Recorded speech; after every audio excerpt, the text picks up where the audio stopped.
Hello, and thank you for tuning in to Fed Up, your no BS nutrition podcast.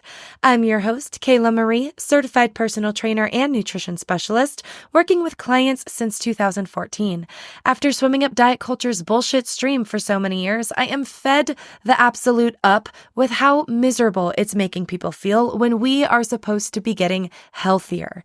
This podcast is here to help you gain your sanity back so you can stop yo-yoing once and for all and finally learn how to trust yourself so you can enjoy food again without fear or shame while still getting to your health goals.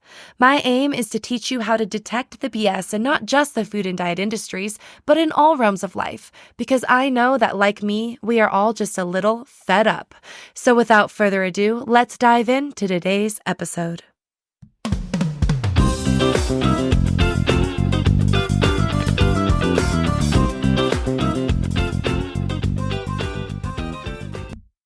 Hello. Alrighty. Let's get down to it, shall we? All right. This podcast has been a lot about dispelling the BS, right? And essentially what not to do or what not to worry about. But I do want to make sure I balance it out with some positive, yes, this is the type of application you should be doing so that you're not just bombarded with, okay, so you're telling me not to worry about that, but like, what should I be doing then? So we're going to talk about that today.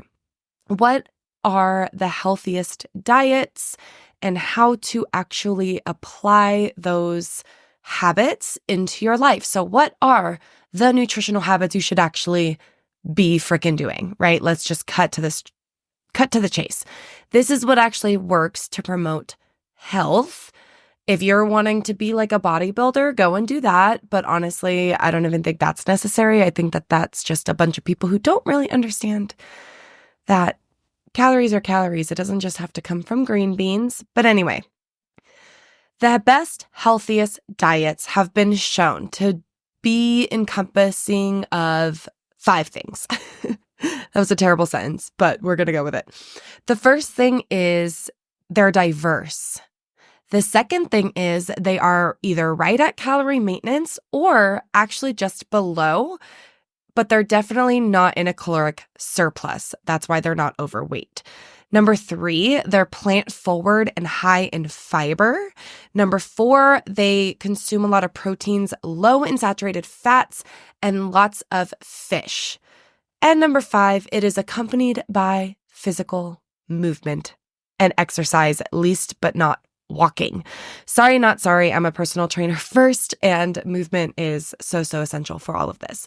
So it doesn't really have anything to do with how organic or if it's animal-based or vegan, but these 5 things we'll talk about today are aimed at protecting your heart, your brain, your digestive tract, and your colon, lowering cancer risk, lowering risk for like cardiovascular and heart disease, things like that, and maintaining a healthy body weight, strong muscles, and strong bones. So let's get into it. Number 1, diversity. Not every food has all the nutrients or proteins you need. This is why you want a diverse diet throughout the week, especially if like every day is pretty overwhelming for you. Think about it throughout the week. This is especially true too if you have children. If like one day they're eating like savages and then the next day they're barely eating anything, that's super normal. Just look at overall throughout the week. Kids especially are pretty good at regulating their energy balance very naturally. In fact, it's until we unlearn that and we get forced to eat and all these other things that we end up into adults who have no idea when we're hungry, when we're full, when we should be eating, how much we should be eating. So if you are somebody to say things to children, especially like, oh, wow, you want seconds? Just let them have seconds. Let them eat. Let them do what they're doing. The more that you try to control it, the more that they're going to fight against it and end up sabotaging their own nutrition. So let's not do that. And this works for children and adults. Same thing. The more you try to control and restrict and be like super anal about it, the more you're going to binge and feel out of control anytime you're like faced with donuts or cookies or cupcakes or a birthday party or something like that, right? You want to actually practice the discipline where you can have a cupcake and you like move on. And trust me, it's possible to, you don't go back and forth across the table debating on if you should have it, if you shouldn't have it. And then you end up eating 4. Just have the one and then you end up moving on. And sometimes you do want a second piece and you have that second piece and then you move on and it's not a big deal.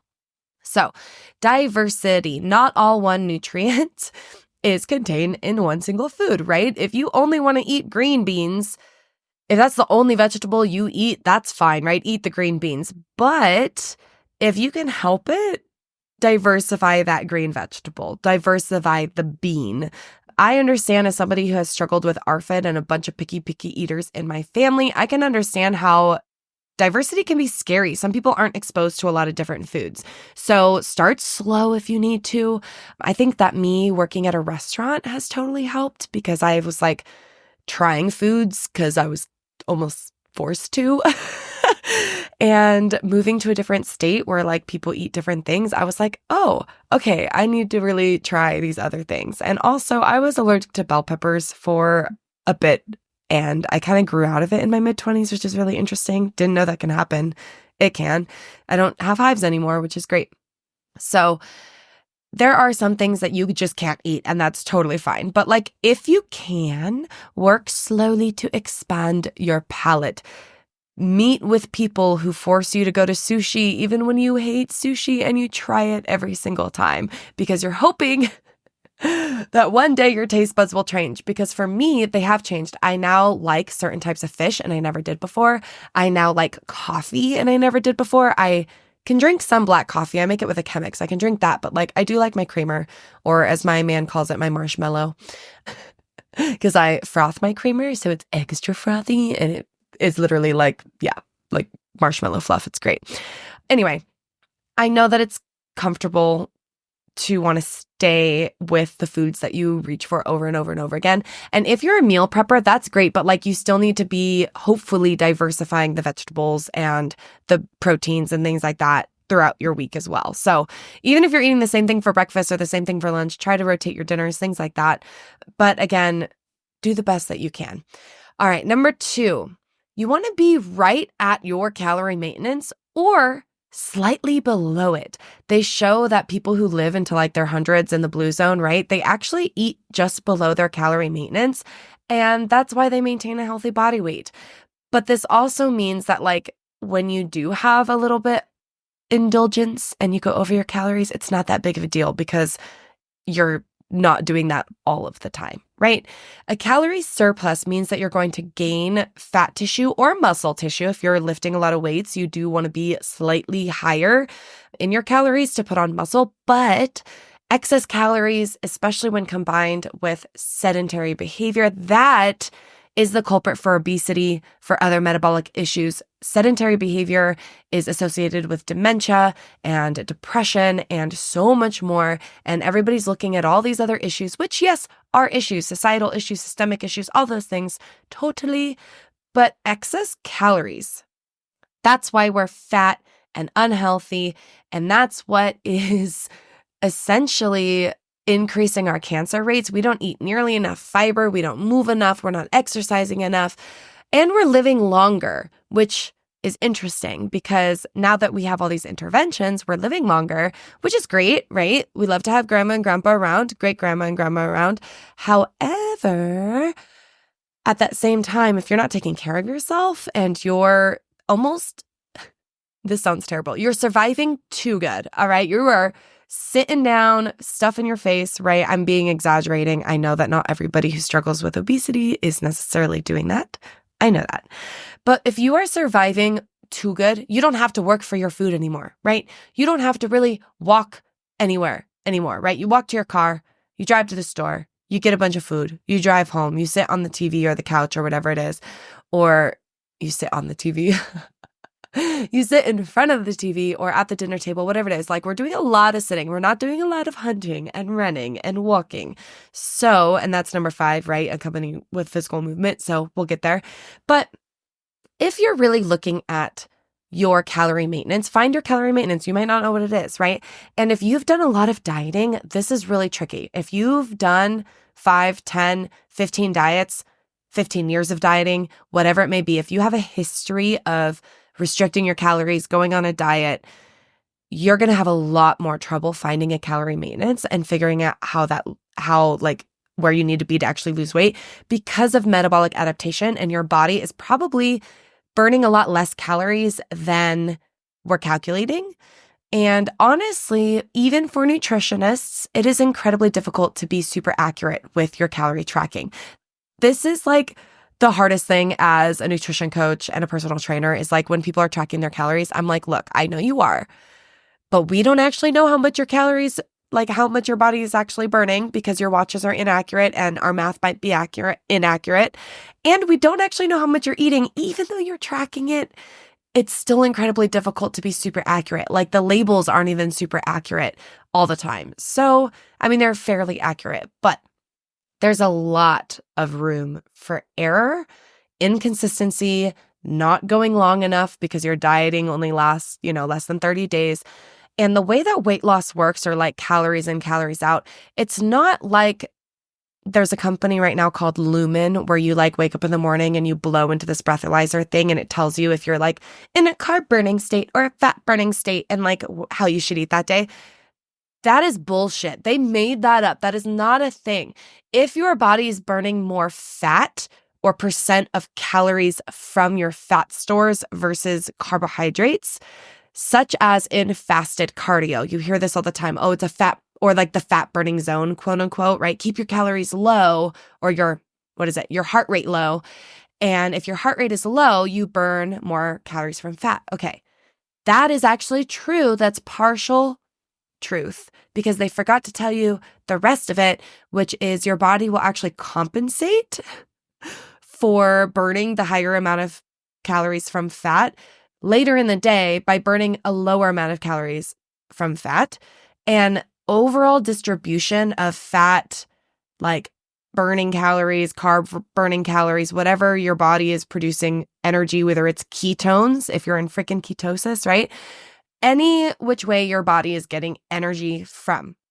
If you are not like eating and digesting food, you are technically in a calorie deficit until you eat. And now you're in a calorie surplus. So like it's over time, if you're in a slight calorie deficit, that your body's like burning more energy than you're giving it, and it has to pull from those fat stores, right? So that's how that works. It's not day to day, hour to hour. It's over time. And most people, every week you're on a binge, or every weekday you have a cheat or whatever it is, or you weigh yourself so infrequently that you don't see your fluctuations. So you weigh yourself every Monday morning. Okay, but every weekend you eat like shit or you eat something different than on your meal plan, all right? If you actually want to weigh yourself at all, you need to weigh yourself every single day and take the average of the week, because that's how you actually tell if you're losing weight or gaining weight over time. Because day to day you have fluctuations, especially if you're female, especially if you have any type of like athletic thing that you do, such as skiing or weight training or swimming or anything like that. When you're an athlete, you're going to weigh more after your workout sessions. Your salt and water intake is going to affect that. Your sleep actually has an impact on how you weigh. I don't know. Your body weighing is not consistent all the time. So when you weigh yourself every Monday and you just have a fluctuation, you don't know how much you actually weigh. When you weigh yourself sporadically, Monday, Wednesday, Friday, or Monday this week, Thursday next week, or whatever, you step on the scale every time you come back from vacation, you don't know how much you actually weigh. Until I see a couple of weeks of daily weighing numbers and you've looked at the average, then we can see, oh, actually, you're at a steady decrease in weight, or you're staying the same, or you're going up, whatever it may be. Anyway, number 3, let's move on from calories. That's its own podcast. These diets where people live the longest are the healthiest. They are plant forward and high in fiber. I'm sorry, keto. I'm sorry, animal-based zealots. We're looking at you, plants. We want our beans, our seeds, our whole fruits and veggies, lots of color. We want a minimum, women, of 25 grams of fiber daily. But studies show that as high as you can frickin' tolerate it is just more and more beneficial. So women, 25 grams daily, men, 35 grams daily. But I know some men that are up to like 70, 80 grams daily, and they do fine. They poop great. Other people might have more sensitive bowels, but also if you like double your fiber intake overnight, Don't do that. Okay. You want to like steadily increase it over time, maybe 3 to 5 grams, maybe 10 grams per week until you're at a consistent number every day. We don't want to have 50 grams one day, 4 grams the next, no grams the next, and then be like, oh yeah, I'm supposed to be on this fiber thing, and then like double it again. So try to get a consistent number, whether it's 10 grams, then work your way up to 15, and then 20, and then 25. Keep going until you're pooping your brains out, all right? Some people too, they are eating maybe the wrong type of fiber for their certain GI condition. So there is insoluble fiber and soluble fiber. Different foods have higher amounts of each. Most foods that are high in fiber, they're going to have a little bit of both. But if you have diarrhea, if you have really loose stools, you want more soluble fiber, which is fruits, veggies, apples, kiwis, apricots, prunes, things like that. It basically creates bulk. Eat your skins, don't juice things.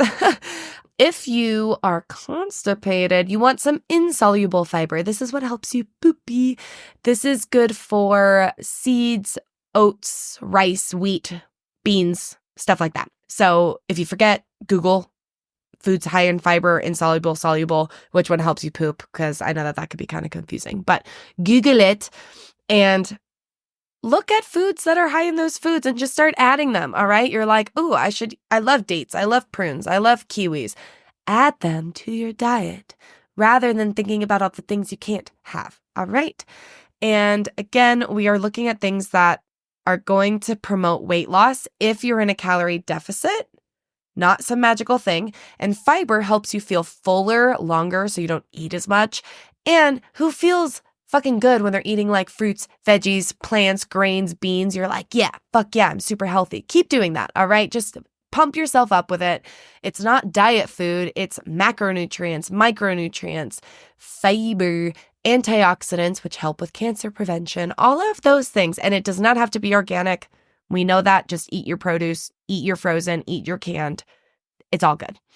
All right. Anyway, number 4, proteins low in saturated fats. Saturated fat is what increases your cholesterol, which is what is bad for your heart. So we want low saturated fats. And we want to increase our fish consumption. I know I don't eat a lot of fish, so I'm trying, but like if you already eat fish pretty regularly, good for you, skip this part. But fish at least twice a week is really good for your heart and your brain. And fish is really like good in protein, low in calories, all that good stuff. We want that. Saturated fat is usually found in like high fatty foods, oiled, fried foods, sweets, treats, things like that. So we do want to lower those things. If you do have heart disease in your family or you already have high cholesterol, maybe reduce your red meat consumption or find red meat like bison. I don't know any other red meat. Elk, I guess. Things like that. That would be less saturated fat than maybe beef, or stick to the poultry. Fish, again, things like that are going to be really, really good for you. I'm not worried, though, if you enjoy a steak every week, a burger every week, you enjoy some sausage every once in a while and some bacon on the weekends. I'm okay with that, all right? But if you're having bacon every single day, multiple times a day, fast food multiple times a day, cheesy pizza multiple times a day, a lot of dairy, which is high in saturated fat, like maybe just take a little audit. Okay, that's all I'm saying. And if your cholesterol's fine, then like freaking go crazy. All good. Some of us do not metabolize cholesterol very well. It can be genetic. It can be dietary and lifestyle. There's also some studies that say if you're super healthy, like my doctor's not too worried because I'm like 2 points considered high cholesterol. But because I'm super active and healthy in other ways and I don't have any heart disease in my family, she's not really concerned about it. However, I still should be reducing my saturated fat. I know that I went through a period when I did get this blood test where I was like basically living out of a mini fridge and I had a lot of fast food. So, it's a little bit better then. But again, high fiber helps lower the cholesterol and low saturated fat consumption. Lots of fish. Let's do that. Numero 5, number 5. We want to accompany a healthy diet with physical movement. The blue zone or the longevity thing, most of these people are active at least by walking, house chores, laundry, gardening, childcare, things like that. If you can, please strength train at least twice a week. Do some resistance, even if it's just your body, push-ups, planks, squats, lunges, right? Bands. You don't necessarily need to join a gym right away. Swimming's really good for you. You can go ride your bike. You can lift up some heavy things in your front yard. You should, play with your kids and wrestle with them and lift them up and things like that. All of that is going to impact how you regulate your appetite, how you're regulating your lymphatic system, your circulatory system, the oxygen and endorphins that go to your brain, all the things that are going to impact your eating behavior, your health, your sleep, so many things. So you need movement, even if it's just walking, even if it's just hand kneading some dough, okay? Chopping some vegetables, standing in the kitchen. Those things are important. If you can strength train once or twice a week, do that, por favor. Very good for you. And I like to accompany physical movement with things to do with your hands, like kneading dough, like I said, or knitting or whatever it is, because dexterity was super important for human development, like our thumbs, and also gesturing for language. Like I'm doing a podcast, nobody's watching me, I'm not even filming this, and I am gesturing with my hands. So it is very natural. It is the first thing that babies do. They start to point at things.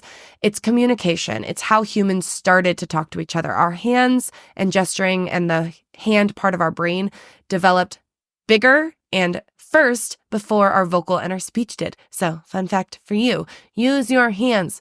I love those automatic like choppers, the KitchenAid mixer, all the things that we have that is like automatic. But I'm also worried in a million years, the human race, like our hands are going to look so different. Anyway, that's just like my Roman Empire. What I think about is like, what are we going to look like as humans in a million years when everyone has hunchbacks and giant thumbs, but no like actual fingers anymore?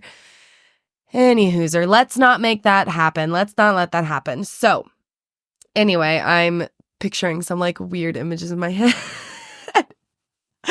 Another thing that I'm not going to really include as a sixth thing, I'm just going to include it with like the physical movement aspect, taking care of your physical body and other things, is like stick to a set wake and sleep cycle. It also helps regulate your appetite. It helps like physical movement helps regulate your sleep, which helps regulate your appetite. All the things are connected. So I need you to shut off your screens, shut off your brain, go the heck asleep, and you will feel much better and make better choices the next day as well. So some practical things that you can be doing for these 5 components. You can start by just choosing to buy and learning to cook and prepare the way that you like it. More whole foods, proteins, and vegetables. That's what I want you to focus on buying. I want you to become an ingredient household. Not because we're afraid or demonize certain ingredients or there's anything wrong with like, again, enjoying a greasy burger once in a while. But I want you to focus on in your home, you're buying whole foods and then you cook them. You learn how to cook them. It's going to take trial and error. You're going to overcook the vegetables and they're going to be soggy and gross once in a while. Then you're going to learn that you should roast them, add olive oil or avocado oil, whatever your little heart desires. I'm like halfway through my coffee here, hasn't kicked in yet. Surprisingly, but I like to add garlic powder. I like to add paprika, sometimes red chili flakes. My boyfriend added like lavender to asparagus one time. Okay. Find ways to prepare vegetables that you actually enjoy. All right. If you don't like steamed broccoli, you are never going to eat steamed broccoli. And let me tell you, I have never eaten steamed broccoli in my frickin' life. I roast it so it's nice and crunchy and maybe add some Parmesan cheese to it. And again, garlic. So find ways to cook the things that you know are healthy and have them in your house. And this doesn't mean becoming an almond mom. This doesn't mean when you want a snack, you don't have like some chips or something sweet or ice cream in your freezer. I always have like snacks also, but I try to make sure that like I have things that I need to actually cook full meals. So doing that helps a lot. And then you can start to add those plants into your meals. What can I have with my eggs? What can I have with my sandwich? What can I have with my pasta? Okay. It doesn't have to be diet food. What can I add to a smoothie? What can I add? Oh, we're ordering pizza tonight. I'm going to toss up a salad really quick, right? Oh, we want to have burgers. Okay, I've got meat that we can thaw. And then like, I don't really want to run to the store to grab hamburger buns. This is what I did this week. I was like, I have lettuce, tomato, all the things to make burgers, but I don't have freaking buns. And I don't want to drive 25 minutes into town, spend 10 to 15 minutes in the store, drive 25 minutes back. Like it takes me a whole hour to do that. I don't want to do that in the snow. So I'm going to take 4 hours to bake up some fresh hamburger buns because I have yeast and flour and sugar and water and salt and things that Google that gives me a recipe for hamburger buns. And I make them. And they were delicious and delectable. So if you're craving cookies, you should have some flour, some sugar, some eggs, some chocolate chips in your pantry at all freaking times so that you don't just go and buy a dozen donuts and eat them in your car full of shame. Not speaking from prior experience or anything, but you can make your own. And that way too, it's not like this whole, well, we're not going to have Nestle cookies because they're poisoning us. No, okay. Don't do that because that's not true. If you really like Chips Ahoy, buy Chips Ahoy. But frankly, they don't taste that good. Make your own chocolate chip fucking cookies and eat them. I was trying so hard not to cuss this whole podcast, and there it goes, fucking chocolate chip cookies. That's what makes me cuss. All right, let's move on here. Another thing is I want you to eat enough calories. I know we talked about your maintenance and a little bit around the deficit. If you're trying to lose weight, maybe like 300 to 500 calories below your maintenance. If you're trying to gain weight or gain a booty, gain muscle, you're coming back from a sickness, pregnancy, whatever it is, you want to be 300 to 500 calories above your maintenance. But stay within 300 to 500 calories of your maintenance and eat food 3 to 5 times a day. I do know people that have only like one big meal a day, or they fast every other day. I used to train a woman that would alternate day fast, and she'd been doing it for 20 years. Okay, have at it. She trained with me on the days that she ate, and that was what mattered to me. And she didn't feel bad about it. And I was like, okay, fair. But you should be having carbs, protein, and fats regularly throughout the day. If you are going long stretches without eating, or by the way, if you get hungry around 3 p.m. and you're like, but dinner's so soon. No, it's not. Dinner's 4 hours away, okay?